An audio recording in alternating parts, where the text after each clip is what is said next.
वर्तमान सरकार ने नई शिक्षा नीति 2020 पेश की, जिसके तहत देश भर में स्नातक पाठ्यक्रम रूपरेखा और स्नातकोत्तर पाठ्यक्रम रूपरेखा कार्यक्रम भी पेश किए गए। इसका उद्देश्य छात्र केंद्रित शिक्षा होना था, जो छात्रों को कई प्रवेश और कई निकास विकल्प प्रदान करेगी। अपनी स्थापना के बाद से इन कार्यक्रमों में कुछ अंतराल हैं जो संस्थागत अधिकारियों और छात्रों दोनों को समझने में समस्याएं पैदा करते हैं। मुख्य समस्या जो सभी के सामने है वो उनके कार्यान्वयन की रणनीतियों के बारे में है। चल रही समस्याओं और समझ में अंतराल को देखते हुए ये विशेष रूप से महत्वपूर्ण हो जाता है कि देश भर में इसके सुचारू कार्यान्वयन के लिए इन समस्याओं को समझा जाना चाहिए। इसलिए हम शिक्षकों और छात्रों द्वारा समान रूप से उठाए जा रहे विविध प्रश्नों के समाधान खोजने की कोशिश करेंगे। विशेषज्ञों के माध्यम से विशेषज्ञों का परिचय करवाएं, उससे पहले नजर डाल लेते हैं चर्चा बिंदुओं पर। पीजीसीएफ और यूजीसीएफ क्या है, ये जानने की कोशिश करेंगे। क्रेडिट प्रणाली और उसका वितरण कैसे काम करता है, ये भी जानने का प्रयास करेंगे। लघु और प्रमुख अर्थात यानी कि माइनर और मेजर, ये विषय क्या है वो भी जानने का प्रयास करेंगे। विभिन्न निकास विकल्पों यानी एग्जिट ऑप्शंस का चयन कैसे किया जाता है, सामान्य ऐच्छिक विषयों का चयन कैसे किया जाता है और छात्रों को मिलने वाली डिग्री का नामकरण क्या होगा। शोध प्रबंधन और शैक्षणिक परियोजनाओं में क्या अंतर है, इस शैक्षणिक कार्यक्रम के इच्छित परिणाम क्या होते हैं, विभिन्न कौशल सीखने और एक व्यापक दृष्टिकोण विकसित करने में कैसे सक्षम बनाते हैं। जी हाँ, विशेषज्ञों से परिचय करवा देता हूँ। प्रोफेसर के रत्नावली हैं, डीन हैं शैक्षणिक मामलों की दिल्ली विश्वविद्यालय की, आपका स्वागत है। डॉक्टर देवेंद्र सिंह हैं, संयुक्त डीन हैं शैक्षणिक मामले दिल्ली विश्वविद्यालय, आपका भी बहुत बहुत स्वागत है। और प्रोफेसर उमा चौधरी हैं, संयुक्त डीन शैक्षणिक मामले दिल्ली विश्वविद्यालय। और दिल्ली विश्वविद्यालय के छात्र आवाज देश की बन के मेरे साथ यहां पर विराजमान हैं, इनके लिए भी तालियां बजनी चाहिए। क्या ये चैलेंजेस जो हैं, चुनौतियां जो हैं, वो आपके सामने भी किसी न किसी रूप में आ रही हैं? जी, अगर देखा जाए दिल्ली विश्वविद्यालय जो है पहला सेंट्रल यूनिवर्सिटी है जहाँ पे राष्ट्रीय शिक्षा नीति 2020 लागू की गई है।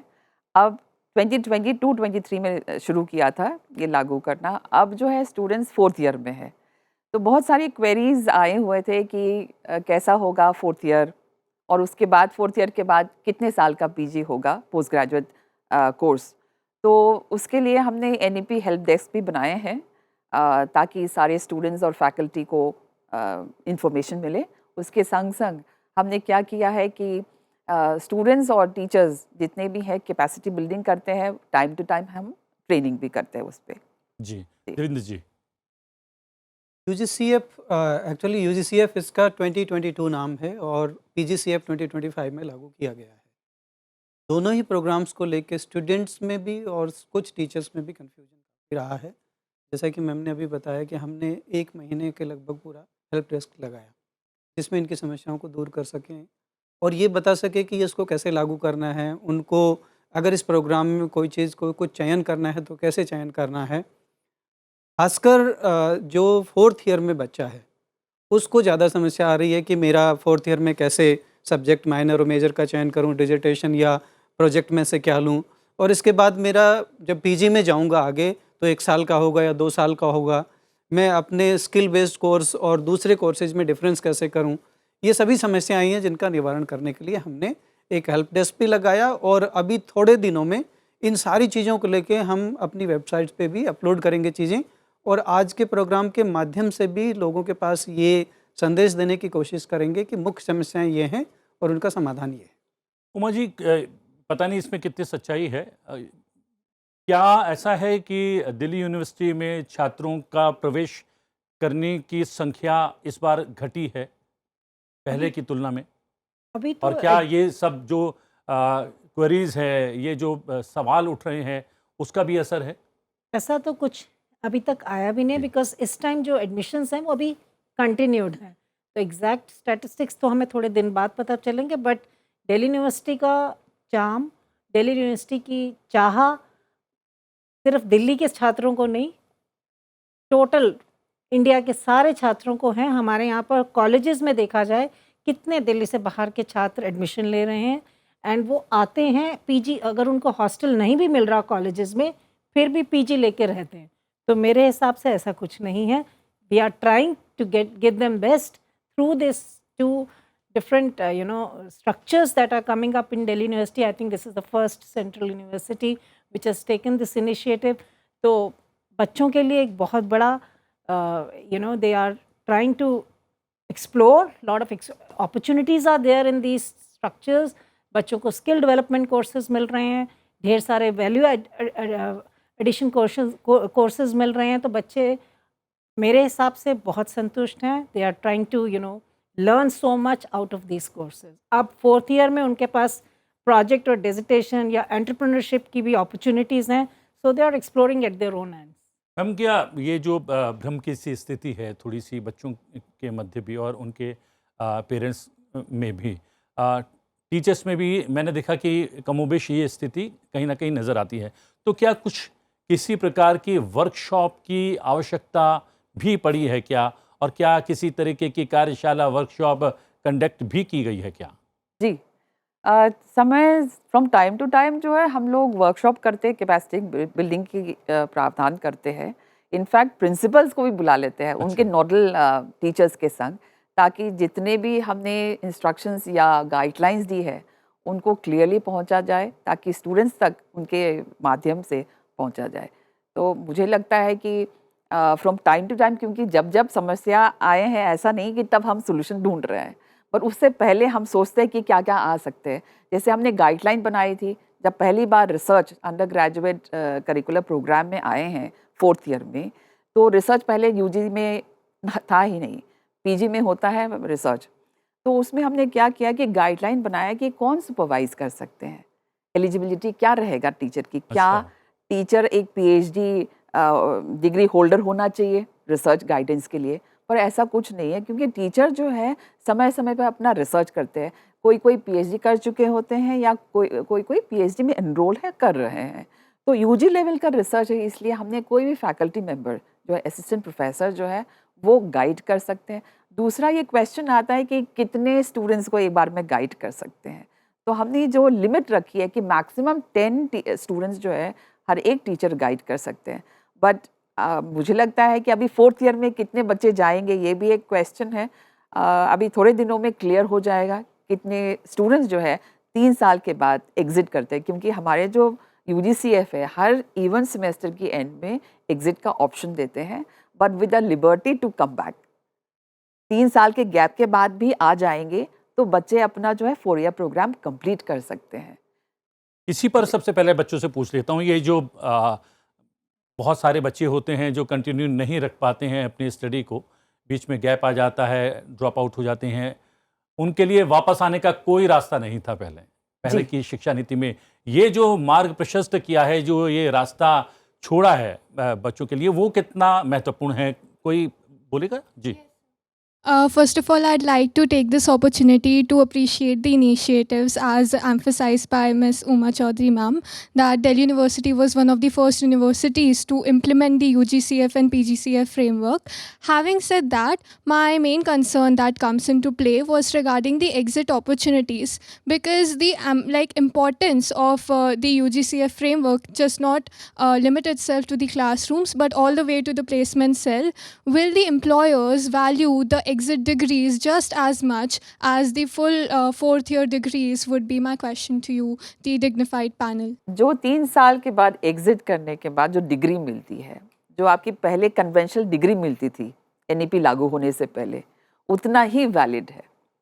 तो 4th ईयर उन लोगों को करना चाहिए जिन्होंने रिसर्च में इधर फोकस करना चाहते हैं, या मान लीजिए कि 1 साल का ही पोस्ट ग्रेजुएट करके मास्टर्स डिग्री अर्न करना चाहते हैं, या 4th ईयर करके सीधा PhD रिसर्च में जाना चाहते हैं। तो अगर ऐसा कुछ नहीं, मान लो बहुत सारे स्टूडेंट्स दिल्ली यूनिवर्सिटी में कॉम्पिटिटिव एग्जाम्स के लिए वो बैठते हैं, तो UPSC एस्पायरेंट भी होते हैं, उनके लिए मुझे लगता है कि 3 साल के बाद एग्जिट करके तैयारी करें उन एग्ज़ाम के लिए, वो अच्छा है। तो बट डिग्री में कोई ऐसा नहीं है कि वैल्यू कम हो गया, बराबर है। और कोई बच्चे जल्दी जो सबसे अच्छी चीज़ जो मुझे लगी इस प्रोग्राम की, that was the flexibility option that is been given. 4-year program is still not compulsory. Those who want to exit with the 3-year conventional degree can do so. So this is a point which needs to be highlighted amongst all the confusion that exists. Uma ji, क्या इस बात को लेकर भी थोड़ी सी संशय की स्थिति है? बच्चों में चौथा साल करना है या नहीं करना है, या उनको और क्लैरिटी देने की अभी आवश्यकता है? क्लैरिटी तो हम देते रहेंगे, आगे भी देते रहेंगे, अभी आगे के बैचेस को भी देते रहेंगे, बट यस, जैसे मैम ने कहा है, 3rd ईयर के बाद एग्ज़िट करने का ऑप्शन हमारे पास है, बच्चों के पास हमेशा रहेगा. आप अगर कॉम्पिटिटिव एग्ज़ामिनेशंस जैसे कई जॉब्स के लिए होते हैं, गवर्नमेंट जॉब्स के लिए होते हैं, उसमें, या फिर आप ये कैट का देना चाहते हैं बच्चे, ऐसे कुछ भी कॉम्पिटिटिव एग्ज़ाम्स देना चाहते हैं एंड अपना करियर उस तरीक़ा से बनाना चाहते हैं, तो आप 3rd ईयर के बाद एग्ज़िट कर सकते हैं. बट प्योरली रिसर्च में जो जाना चाहते हैं या अपना एंटरप्रेन्योरशिप का कोई अपना बिजनेस करना चाहते हैं, 4 ईयर करके मास्टर्स करना चाहते हैं, तो ये बेस्ट अपॉर्चुनिटी है. और बच्चे कुछ ऐसे भी हैं बच्चे जो बाहर पढ़ना चाहते हैं, उनके लिए पहले होता था कि 4 ईयर की डिग्री होनी चाहिए आफ्टर 12th, तो ये एक अपॉर्चुनिटी है, वो वहाँ पर भी एक्सप्लोर कर सकते हैं. 1-2 साल का एक्सपीरियंस बाहर से लेके वापस इंडिया आके फर्दर स्टडीज़ कर सकते हैं या जॉब ढूंढ सकते हैं. तो ample opportunities are there, not only what we were having earlier, but over and above, we have 4th year now with us, where students have different kind of opportunities which they can explore. Devendra ji, क्या किसी तरीके की vocational training भी दी जा रही है पारंपरिक पढ़ाई के साथ साथ? हाँ, ये भी हो रहा है, क्योंकि UGCF का मेन मकसद यही था कि बच्चों में स्किल डेवलप किया जाए. तो हमारे यहाँ वैल्यू एडिशन कोर्सेज, और हमने एक SEC के नाम से भी बनाया है, और 4th ईयर में हमने SBC दिया है, स्किल एनहांसमेंट कोर्स, और स्किल बेस्ड कोर्सेज जो हमारे बने हैं, वो बच्चों को स्पेशली. हमारे पास एक बार ये आता था कि हमारा यूनिवर्सिटी का ग्रेजुएट ना स्किल लेके बाहर नहीं आ रहा है, तो दिल्ली यूनिवर्सिटी ने और न्यू जो एजुकेशन पॉलिसी है 2020 ने, ये एक बहुत अच्छा सोच दिया है कि बच्चा स्किल्ड होके बाहर आए, ताकि उसे कुछ आगे अपना जॉब खुद का करने में भी वो मिले. और एक जो अभी बात कर रहे थे एंट्री एग्जिट का, तो इसमें एक चीज़ें जो बहुत मेरे सामने आई थी कि हमारे पास ना एंट्री का ऑप्शन ही एग्जिट का ही क्यों है.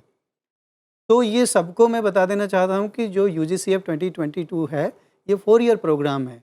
अब आप नहीं करना चाहे तो 3 ईयर के बाद आप एग्जिट कर लीजिए, इसलिए कोई एंट्री का ऑप्शन नहीं. आप एंट्री तो ऑलरेडी है, 1st ईयर में हो गया, अब आपको एग्जिट का है. आप नहीं चाहते तो करिए, और जब मर्जी आके फिर एंट्री कर लीजिए.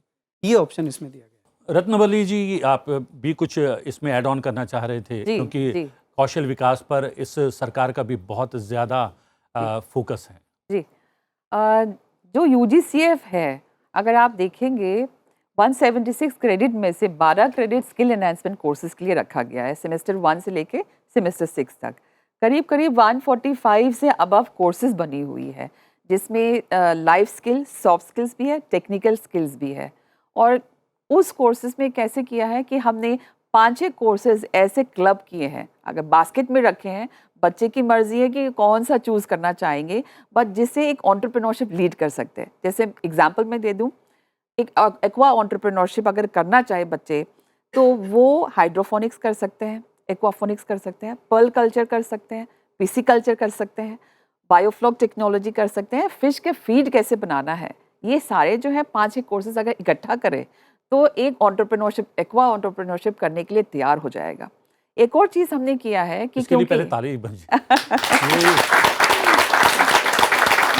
इसके संग हमने क्या किया है कि एंटरप्रेन्योरशिप, क्योंकि आत्मनिर्भर भारत अगर हम देखना चाहते हैं, एंटरप्रेन्योरशिप को प्रमोट करना पड़ेगा. हमको जॉब गिवर्स चाहिए, जॉब सीकर्स की जो है नंबर उतना नहीं होने की ज़रूरत नहीं है, क्योंकि उतने पोस्टें नहीं है.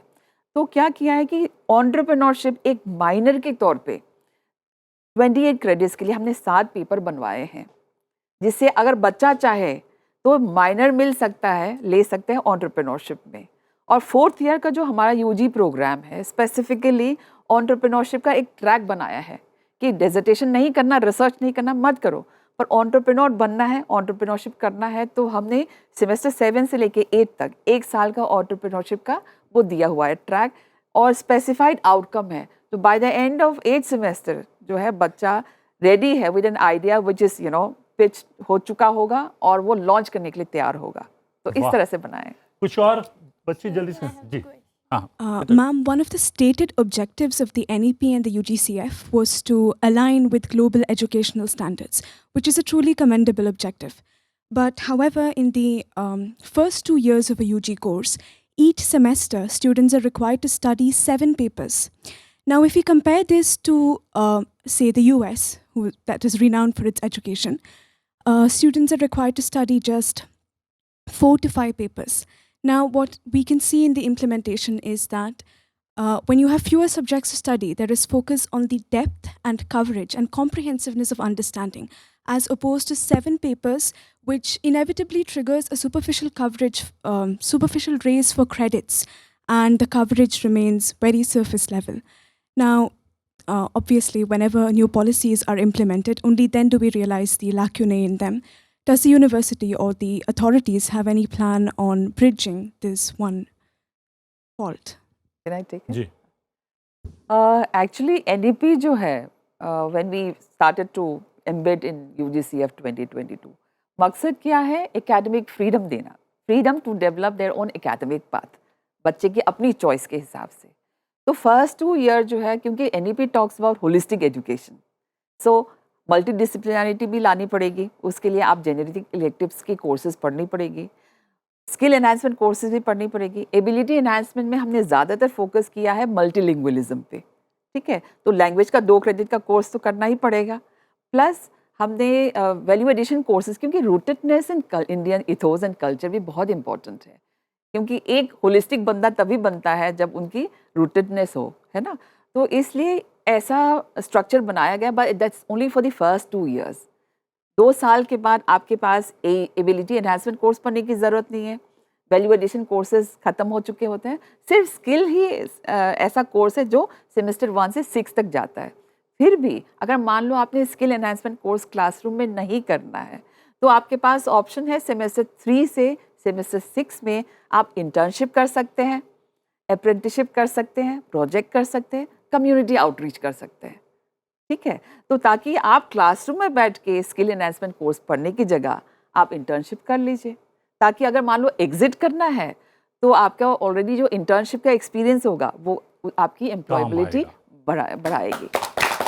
PGCF से जुड़े भी कुछ बच्चे, चलिए पहले एक बच्चे हाँ Greetings panel. So ma'am, firstly I would say that we are very grateful that we are a part of the new education policy. So my question is that as you said, we are going to get government projects or internships in the 4th year. So are we going to get the discipline specific opportunities? Like I'm a student of history, but often we are given very generic opportunities. So are we going to get something specific to our own subject? Like being a student of history, we are very interested in archaeology or museumology. So are we going to get something specific to our own discipline? If you could spread some light. See, if you look at the course जो SEC बनी हुई है, नुमिस्मैटिक्स पे भी है, ठीक है, तो बहुत सारी कोर्सेज है जो 145 है, आप उसमें से लिस्ट डाउन करके देख सकते हैं, नंबर 1। नंबर 2, 4th ईयर जो है सिर्फ और सिर्फ मेजर पे फोकस्ड है। अगर आप चाहे तो सारे जो कोर का पेपर्स हैं, 1 पेपर है, 3 इलेक्टिव्स है पर सेमेस्टर, तो इन टोटल आपको 2 कोर और 6 इलेक्टिव्स है, जिसके द्वारा आप अपनी स्पेशलाइजेशन अपनी ही कोर डिसिप्लिन में कर सकते हैं। जैसे आप हिस्ट्री की बात की है, तो you can specialise in ancient history या मिडिवल हिस्ट्री, ऐसे करके, ताकि आपकी जो इलेक्टिव्स का चॉइस है उसमें से वैसे वैसे पेपर उठा के कर सकते हैं। और एक और पॉइंट ऐड करना चाहती हूँ, जो ग्लोबलाइजेशन की बात की है, एक बच्चे ने जो इससे पहले जो क्वेश्चन पूछा था, यूनिवर्सिटी ने ट्विनिंग डिग्रीज़ के लिए, ट्विनिंग प्रोग्राम के लिए हमारी जो एकेडमिक और काउंसिल और एग्जीक्यूटिव काउंसिल ने अप्रूवल दे दी है, जिसमें फॉरेन हायर एजुकेशनल इंस्टीट्यूशन में जो टॉप 500 में है, वहाँ पे 1 सेमेस्टर के लिए बच्चा जाके क्रेडिट अर्न कर सकते हैं बाय साइनिंग लर्निंग एग्रीमेंट। ये भी एक इनिशिएटिव है। कितने जो बच्चे, नंबर ऑफ स्टूडेंट्स कितने? कोई फिक्स नहीं है। अच्छा। जैसे मान लो हमने अभी तो 25 ऐसा यूनिवर्सिटी निकले हैं जिसके संग हमारी ऑलरेडी MOU है, और टॉप 500 QS वर्ल्ड रैंकिंग में यूनिवर्सिटीज़ हैं, तो उनका जो पब्लिश करेंगे हम लोग वेबसाइट पे, ये यूनिवर्सिटीज़ हैं, स्टूडेंट्स जो है अपने आप देख सकते हैं कि कौन कौन सी कोर्सेज अवेलेबल है, फिर वो एप्लीकेशन दे सकते हैं इन एडवांस कि ये कोर्स मैं वहाँ से पढ़ना चाहता हूँ 1 सेमेस्टर यहाँ से जाके। सो कोर्स मैपिंग करने के बाद वो क्या जाके बात क्रेडिट है, अर्न भी वाह। कर सकते हैं। चलिए, यूजीसीएफ से जुड़े बहुत सारे सवाल आ चुके हैं, पीजीसीएफ से जुड़ा हुआ। माइक दे दीजिए और एक माइक उधर भी दे दीजिए।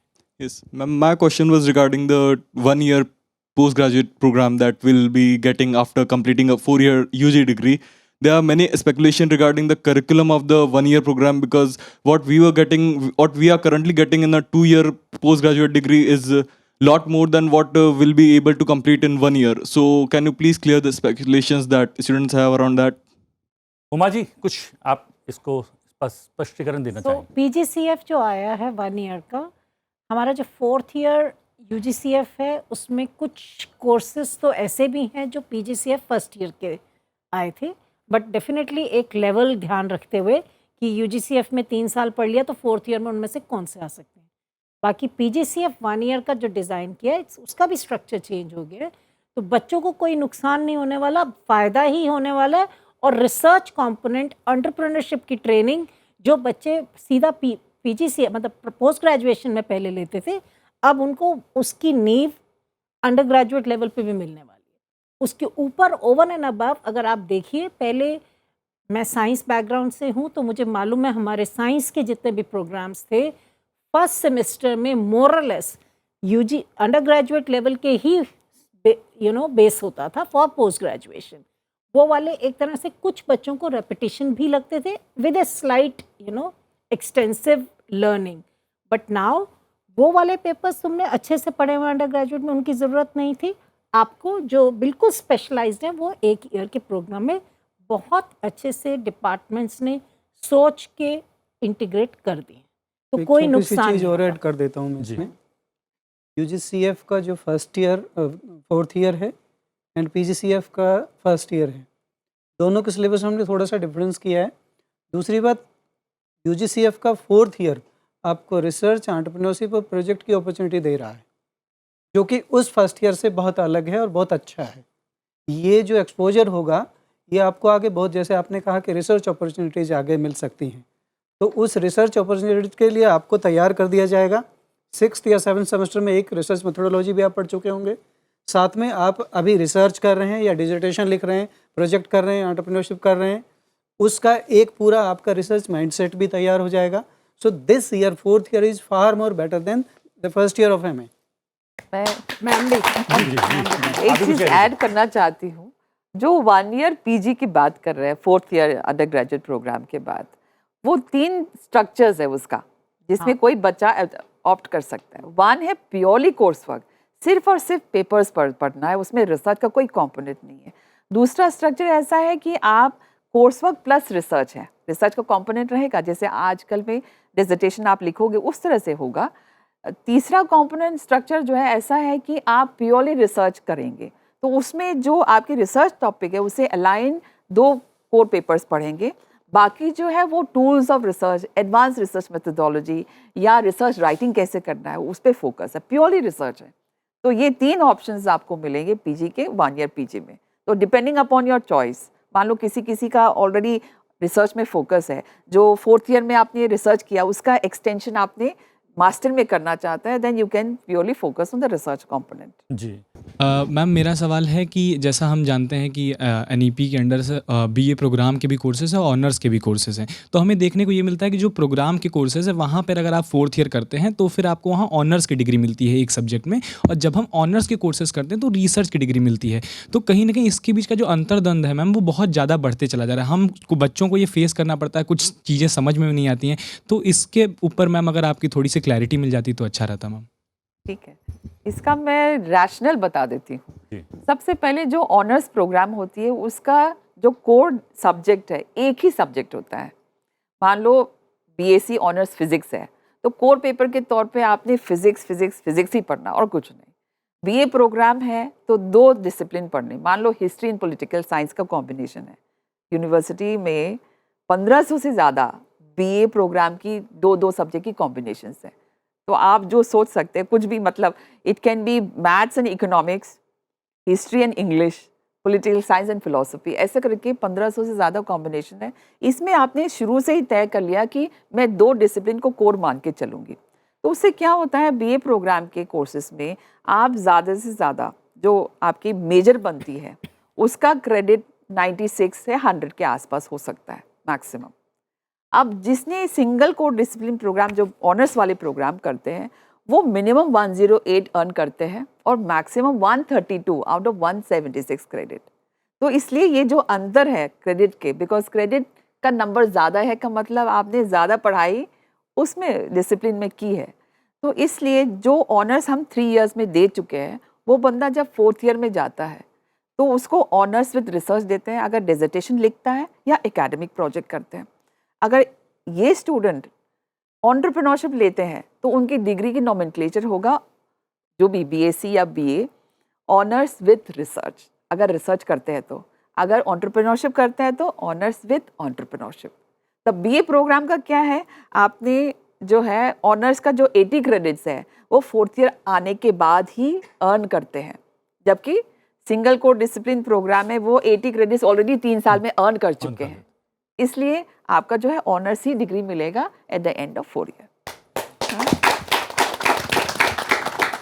First of all, I am very grateful for being a part of NEP's first batch.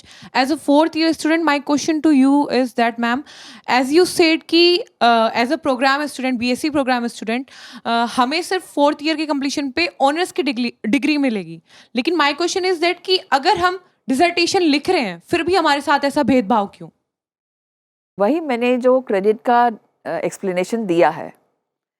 देखो आपका पास आज के डेट में जो बीएससी प्रोग्राम है आपके पास चॉइस है डिसर्टेशन नहीं लिखने का भी, क्योंकि एक 4th ट्रैक डेवलप की है कि आपने रिसर्च, क्योंकि रिसर्च ऑनर्स विद रिसर्च अगर हम आज बीएससी प्रोग्राम के स्टूडेंट्स को दे देंगे जिसने एक ही डिसिप्लिन पढ़ के ऑनर्स ले चुके हैं और ऑनर्स विद रिसर्च दे रहे हैं, उनके संग हम इक्विवेलेंस ड्रॉ नहीं कर सकते हैं। और एक यूनिवर्सिटी जो है अलग अलग प्रोग्राम्स के लिए सेम डिग्री नोमेनक्लेचर नहीं दे सकते हैं। And whatever the decision is taken with regard to nomenclature is based on the number of credits earn. क्या देवेंद्र और जी? ये भेदभाव नहीं है, मैं ये हाँ। बताना चाहता हूँ, हाँ। ये एक्स्ट्रा अपॉर्चुनिटी है आप लोगों को जो दी जा रही है बीए प्रोग्राम को, जो कभी थी नहीं। जी क्या ये पाठ्यक्रम बहुत ज़्यादा विस्तृत हो गया है इसलिए थोड़ा सा समझने में समय लग रहा है, क्या ये माना जाए देवेंद्र जी? विस्तृत नहीं, कोई भी चीज़ नई आती है तो समझने में टाइम लगता है। ये सिंपल पाठ्यक्रम है जी। और बच्चों को बहुत ज़्यादा समझ में आ रहा है। बच्चों की जो जो क्वेरी जब आई हैं उनसे हमें ये समझ में आ रहा है कि ये पूरा समझ के और फिर जहाँ एक छोटा सा पॉइंट कन्फ्यूजन है वो लेके आ रहे हैं। यानी 90% ये समझ चुके हैं, 10% इनका कन्फ्यूजन है वो हमसे क्लियर कर रहे हैं। ये तो इसमें तो क्या माना simplicity है। जाए ये 10% जो डेफिसिट था वो भी आज पूरा हो जाएगा? कोशिश समझ यही लो। है हमारी तो। मैं 4th ईयर में हूँ। अगर हम डेजर्टेशन लिखते हैं तो वी आर सपोज कि हमारी डेजर्टेशन पब्लिश होनी चाहिए ना रेप्यूटेड जर्नल। एंड अभी हम लोग, अभी अगस्त चल रहा है, अगस्त का एंड है, अभी हम लोगों ने अपना रिसर्च पेपर लिखना भी स्टार्ट नहीं किया, प्रपोजल भी स्टार्ट नहीं हुए हैं क्योंकि गाइडलाइंस थोड़ी लेट आई है। और या फिर अगर हमारा पब्लिश नहीं होता है तो हमें बोला गया एक इंटरनेशनल स्टैंडर्ड को मीट करना चाहिए हमारा डेजर्टेशन, जो कि यूनिवर्सिटी या कॉलेज की टीम चेक करेगी। मैम अभी हम लोगों से सिर्फ 6 या 7 महीने के अंदर कैसे सपोज किया जा रहा है कि हम इतना अच्छा डेजर्टेशन लिख दें जो रेप्यूटेड जर्नल में पब्लिश हो जाए। और अगर ये दोनों चीज़ें नहीं होती हैं तो बोला गया है कि आपको 4th ईयर की डिग्री मिलने में इशू हो सकता है। तो हाउ कैन वी सपोज के 7-8 महीने में हम एक डेजर्टेशन पब्लिश करा दें एक रेप्यूटेड जर्नल में, और वी आर इन अभी under graduation only. Uma ji आप बोलेंगे? मैं बोलती हूँ। पहली बात ये है कि ये ऐसा नहीं है कि सिर्फ एक आपका जो आउटकम है डेजिटेशन एंड एकेडमिक प्रोजेक्ट का एक publication in a reputed journal है। इसके अलावा भी 3-4 आउटकम्स हैं and student can have any one of them are clearly mentioned. आपके टीचर्स को भी पता है, ऐसा नहीं है वो टीचर्स अगर बोल रहे हैं, कोई भी बोल रहा है आपके कॉलेज में, आपको एक तरह से एनकरेज करने के लिए बोल रहा है ताकि आप ज़्यादा काम कर सको। So don't get disheartened. You just focus on your work and take out good, output from your research work. Once you have something in hand and then you go and show your teachers, they will be really proud of you. So don't worry about that. You will Just have to good add a outcomes. footnote to this, beta, you don't have the complete guideline of what we are expecting at the end of 7th and 8th semester. Go on. आपको बहुत जल्दी, हम सब लगे हुए हैं, with in this week सारी guidelines I think चली जाएंगी। और 7th सेमेस्टर के एक्सप्लिसिट आउटकम्स क्या हैं वो हम आपसे पूरी डिजर्टेशन नहीं मांग रहे, मैं बता रहा हूँ। आपको एक पर्टिकुलर वो पैरामीटर्स हम तय कर रहे हैं, विद इन 1 वीक सबके पास चला जाएगा, किसी को कंफ्यूज्ड होने की, डरने की जरूरत नहीं। जी वाह, ये इसी नोट पर हम खत्म करेंगे। क्यूएस एक वर्ल्ड रैंकिंग होती है, उसमें दिल्ली यूनिवर्सिटी थोड़ा सा और ऊपर गया है, तो क्या माना जाए कुछ असर होना शुरू हो गया है एनईपी का, और ये और आने वाले समय में इसका असर और भी ज़्यादा प्रखरता से नजर आएगा और दिल्ली यूनिवर्सिटी क्यूएस रैंकिंग में जो है और भी ऊपर जाएगी? जी जी, पहले जो 2021 के आसपास की बात है वो 521 से लेके 30 के रेंज में थे, तो एक डेफिनेट नंबर का रैंक नहीं था। उसके बाद जो है 2023 में इट केम टू 407, सो 107 का जंप आया था। उसके बाद अभी हम 328 रैंक में हैं। तो अगर आप देखेंगे रैंकिंग का बहुत सारे पैरामीटर हैं, एक करिकुलम भी एक पैरामीटर है और रिसर्च आउटपुट बहुत ही इंपॉर्टेंट है, वो भी स्कोपस इंडेक्स जर्नल में। तो यूनिवर्सिटी ने बहुत सारे स्टेप्स लिए हैं, जैसे रिक्रूटमेंट के लिए ओनली स्कोपस इंडेक्स जर्नल का जो पब्लिश आर्टिकल्स को उसको काउंट करते हैं। दूसरा, रिसर्च पब्लिकेशंस के लिए रिसर्च ग्रांट मिलती है, आर्टिकल प्रोसेसिंग फ़ी का मिलते हैं, depending upon the impact factor of the journal. जितना अच्छा इम्पैक्ट फैक्टर है उतना ही पैसा मिल सकता है। तीसरा, जो Q1 Q2 जो बहुत हाई एंड जर्नल्स में पब्लिश करने पे कैश रिवॉर्ड भी देते हैं। तो इस तरह से प्रमोशनल एक्टिविटीज़ बहुत सारी यूनिवर्सिटी ने स्टेप्स लिए हैं, जिसकी वजह से मुझे लगता है कि धीरे धीरे जो है रैंकिंग हमारी बढ़ती जा रही है। रैंकिंग बढ़ती जाएगी और सबसे बड़ी बात यह है कि सामान्य तौर पर 5 वर्ष जो है काफ़ी ज़्यादा दिखाई देते हैं, लेकिन अगर किसी शिक्षा नीति के संदर्भ में 5 वर्ष देखे जाएं तो केवल नींव ही जो है वो तैयार होती है, और 5 वर्षों में एनईपी के 5 वर्षों में ये नींव तैयार हो चुकी है। इस पर अब एक विराट, एक बहुत ही समृद्ध जो है शिक्षा की इमारत अब खड़ी होने वाली है। आप सब लोगों के माध्यम से, आप तीनों यहाँ पर आए, रत्नावली जी, प्रोफेसर रत्नावली जी आपका, और देवेंद्र जी आपका, और उमा जी आपका, विशेषज्ञता देने के लिए इस कार्यक्रम को बहुत बहुत धन्यवाद। और इतने कमाल के सवाल पूछने के लिए जनता जनार्दन का यानी कि मेरे युवाओं का भी ढेर सारा धन्यवाद। आवाज देश की में आज के लिए इतना ही। आवाज देश की में आपसे फिर भेंट होगी एक नए विषय के साथ। फिलहाल मुझे आज्ञा दीजिए, लेकिन देखते रहिए संसद टीवी। नमस्कार।